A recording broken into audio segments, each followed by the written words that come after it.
Et nous recevons le directeur général de l'APIX, M. Muntagassi, pour parler du projet TER. Bonsoir. Bonsoir, Rubiata. Alors, est-ce que ce projet est sur de bons rails? Où en sont les travaux? Très bien. Je voudrais d'abord rappeler que le projet du TER, c'est le symbole d'une ambition de son excellence le président Macky Sall pour les meilleurs choix en la matière pour notre pays. Au-delà du principe du saut technologique, c'est un choix avant-gardiste qui projette notre pays parmi les attributs les plus significatifs en matière de transport ferroviaire.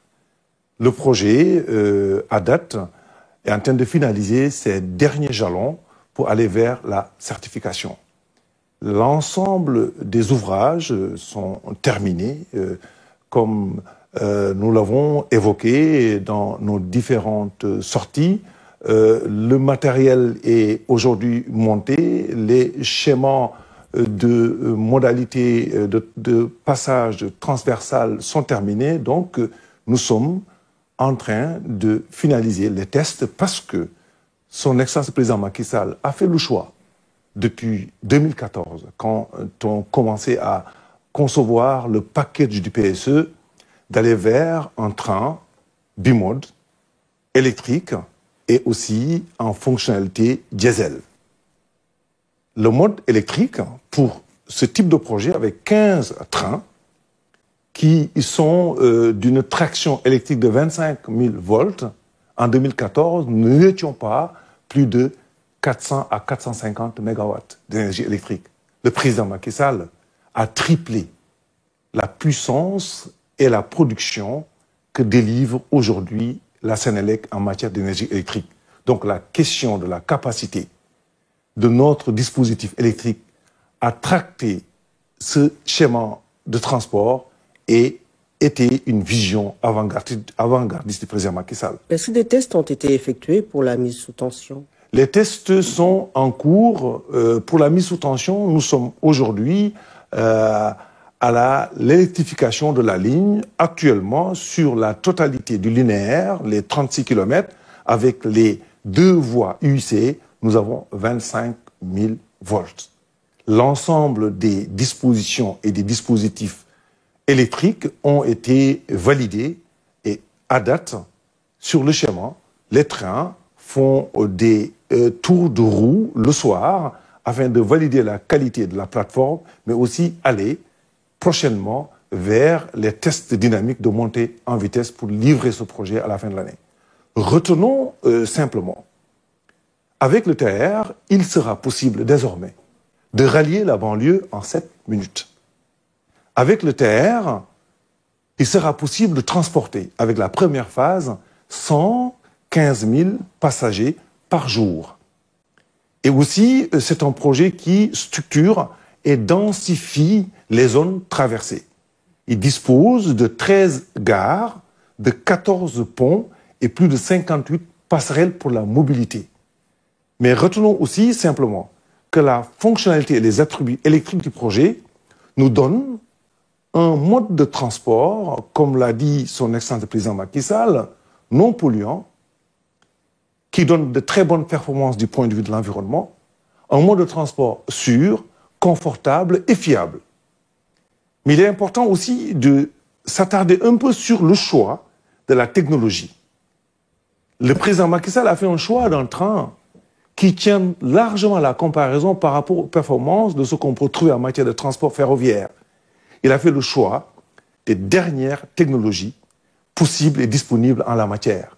Donc, nous avons rattrapé le saut technologique, mais aussi on s'est projeté vers un schéma avant-gardiste de la technologie en matière de transport ferroviaire. Le projet structurera les zones traversées. Le projet permettra aussi, parce que le caractère titanesque du travail qui a été réalisé sur les 36 km de linéaire en traversant 3 départements. Le département de Dakar, le département de Pikine et le département de Rufisque traversent aussi 18 communes. Le président Macky Sall a fait le choix d'un schéma d'indemnisation pour pouvoir porter l'ensemble des personnes impactées par le projet, les personnes physiques et des personnes morales. À date, nous avons consacré, sur instruction du président Macky Sall, à un niveau d'indemnisation de 93 milliards de francs CFA. Et mieux, le président Macky Sall a fait le choix de procéder à un recasement de proximité, mais aussi un recasement pour les personnes qui ont été impactées par le projet dans les zones des 3 départements. Chaque personne qui aura été indemnisée pour les impenses, donc pour les réalisations et les bâtiments sur son emprise, ne disposant pas de titre foncier, son Excellence président Macky Sall a fait le choix de lui donner une assiette foncière de 150 mètres carrés aménagée par l'État. Ce type de projet consacre un choix d'une dynamique économique dans un transport de masse. Retenons que, à Dakar, 3% du territoire national regroupe 25% de la population aujourd'hui. Nous sommes 4 millions de personnes à Dakar. Dans 10 ans, nous serons 8 millions de personnes. Dans 15 ans, peut-être que 15 millions de personnes. Si le président n'avait pas fait le choix brillant et très éclairé d'aller vers ce type de transport, on ne pourra pas bouger sur Dakar. Et économiquement, socialement, ça veut dire énormément de choses. Justement, vous parlez de transport de masse avec le BRT, TER. Vous faites déjà la connexion? Les choix de conception du transport dans la région de Dakar procèdent d'un premier postulat intégré dans le PSE, ce qu'on appelle la multimodalité. C'est-à-dire que ces différents types de transports ont des canaux de transfert qui permettent de porter sous un même schéma les usagers. C'est la multimodalité. Le BRT, les transports par voiture, mais aussi le TER. Le BRT et le TER sont confinés dans des canaux de transport qui permettent de garantir leur fiabilité, mais aussi la rapidité et la régularité. Entre ces deux types de transport, on a ce qu'on appelle les rabatteurs, des rabattements des dispositifs de feeder qui permettent de transporter les personnes et des canaux entre les deux types de transport. Mais mieux, en plus de la multimodalité, il y a le principe de l'interopérabilité. Vous habitez Guédiawaye, vous prenez le BRT, avec le ticket du BRT, vous sortez du BRT, vous prenez un mode de transport feeder qui permet de vous rabattre sur le TER, avec ce même ticket, vous prenez le TER, vous allez dans un autre endroit, à une autre destination de manière sécure. Multimodalité, interopérabilité garantit la mobilité avec des conditions qui respectent le mieux les exigences environnementales, mais aussi qui respectent les conditions économiques d'une région en pleine expansion avec le plan Sénégal émergent. Parlons du volet emploi. Combien d'emplois sont générés par le projet TER? Un projet comme ce type de projet, on l'évalue d'abord sur le nombre d'emplois créés pendant la phase des travaux.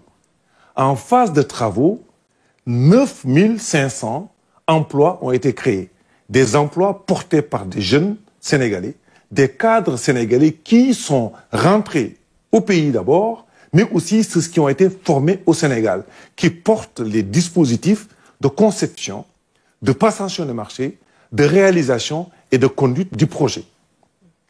Pendant la phase d'exploitation, le Sénégal a aussi fait le choix de s'adosser l'expertise des meilleurs exploitants du monde en la matière pour pouvoir faire un schéma cohérent de transfert de compétences et de transfert de technologies. Il y aura 800 personnes qui seront employées, des jeunes garçons et des filles du pays qui viendront donc opérer à l'exploitation des trains. À date, 350 personnes sont formées au niveau de la SETER, c'est la société d'exploitation du train express régional, qui seront les mainteneurs du projet, assurant la maintenance, la conduite du projet.